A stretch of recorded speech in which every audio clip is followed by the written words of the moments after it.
Secret tactics exposed aimed at defeating marriage equality are fueling new outrage today. The details revealed from unsealed court documents from an Ethics Commission investigation in Maine. The confidential National Organization for Marriage Board update from 2008 and 2009 declares its goal to, quote, drive a wedge between gays and blacks. That agenda fueling angry responses from the national thought leaders on civil rights. The National Black Justice Coalition saying that these documents expose NAM for what it really is, a hate group determined to use African-American faith leaders as pawns to push their damaging agenda. And Julian Bond, chairman emeritus of the NAACP, says it's one of the most cynical things I've ever seen spelled out in this way.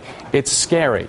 Joining me this morning is Fred Karger, GOP presidential candidate and the one who called for the Maine investigation, and former president and co-founder of the National Organization for Marriage, Maggie Gallagher. And Maggie, we had a mix-up with our booking on this topic Wednesday. Maggie graciously agreed to return for our segment today, so our thanks to you on that one, Maggie. But first, I want to start with leadership is about casting vision, and your name is cited in these documents. They have subsections and titles, one called Raising the Negatives, and it says we need to interrupt the attempt to equate gay with black and sexual orientation with race. We need to make traditional sexual morality intellectually respectable again in elite culture. Maggie, do you defend your own race baiting to further bigotry and homophobia on a national level? Well, of course, I haven't stopped beating my wife yet because I never began beating my wife. You know, listen, the problem, this was an in-house document. I don't like the language because I think it makes us sound way too big for our britches.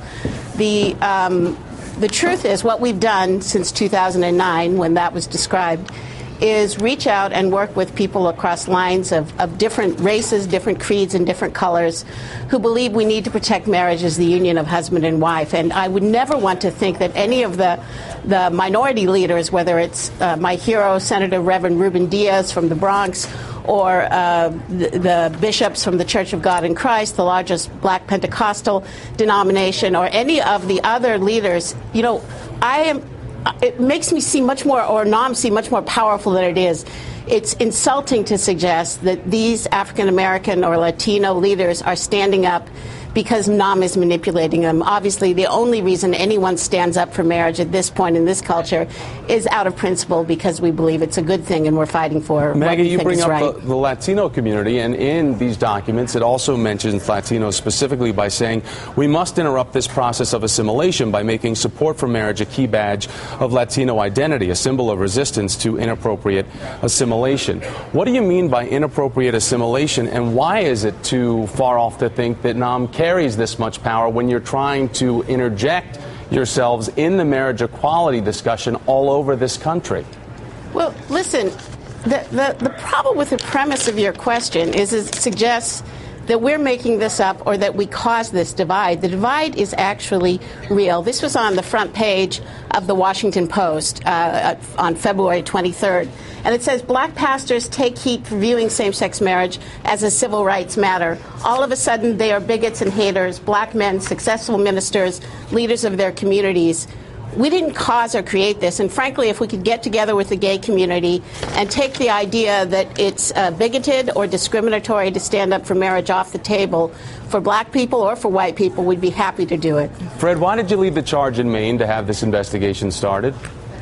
Well, I'd been following the National Organization for Marriage since they formed themselves in California to fight to qualify and pass Prop 8, and I saw that they had spent $500,000 in Maine, and they hadn't reported where their donors came from, which is illegal in the state of Maine. So I was asked by the Ethics Commission to file this report, which I did, and spent a lot of time and used my attorneys to ask for an investigation, and they accommodated it with a 3-2 vote of the Ethics Commission, in spite of Maggie's president, Brian Brown, and this army of lawyers they brought with them. Fred, how does any of this really change, though, the work that NAM does? Doesn't the publicity that all of us provide to this really just send a dog whistle for people who support its work? It opens a can of worms, Thomas. we know that they've got a lot of power. They've spent, they claim $20 million in the second year of their formation, yet they only reported $6 million on their IRS statements. They're manipulating the presidential race. They're citing this $3 million they were going to spend in 2011 and 12 to make marriage a requirement, fighting gay marriage a requirement for the presidential Republican nominees. And we've seen 3 of them that have signed their non-marriage pledge. So they're manipulating not just, race baiting and things they're doing to divide and conquer, but they're also inserting themselves in a federal election, which they also have not reported any money. And I'm going to be looking at filing charges against them on that as well. Maggie, I want to ask you, though, about the latest endeavor from NAM to recruit celebrities to be a part of the organization, saying we also recognize the opportunity to gather and connect a community of artists, athletes, writers, beauty queens, and other glamorous non-cognitive elites across national boundaries. I mean, this sounds like something you'd see on The Daily Show with Jon Stewart, but what is NAM's goal in putting something like that out? Non-cognitive elites. Non-cognitive elites. There's many sources of power, influence, and authority, truth, goodness, and beauty. And we really would reach out across all those lines. I mean, it's the conspiracy that you're describing is a conspiracy, quote unquote, to find people who believe marriage is the union of husband and wife, whether they're Christians, Jews, black, white, Hispanic, whether you're smart people like Professor Robbie George or impressive athletes like David Tyree, to get our message out. And what's cynical is to describe that as some sort of conspiracy or illegitimate activity. It's really common sense. Twice now. I mean, in the boardroom right here, the board notes, and also in this new advertisement. I mean, you're strictly going after elites. Why is marriage just for elites? Marriage is not for elites. We reach out. Of course, we've got the majority of the American people on our side. So there's like 15 or 20 different projects that we think we could have, or that we thought at the time could help in winning this fight for marriage as the union of husband and wife. And I don't apologize for any of them, although I don't like the suggestion that somehow we have the power to make gay marriage advocates call other people bigots and haters. We don't. We wish they would stop. Or that we have the power to make African American or Latino Democrats do anything. We're really grateful and respect the leadership that they've shown for the values that they hold dear and that we share. Fred Karger, first ever openly gay Republican candidate to run for president. Maggie Gallagher, formerly of the National Organization for Marriage. Thanks to both of you for coming on today. I appreciate it. Thank you.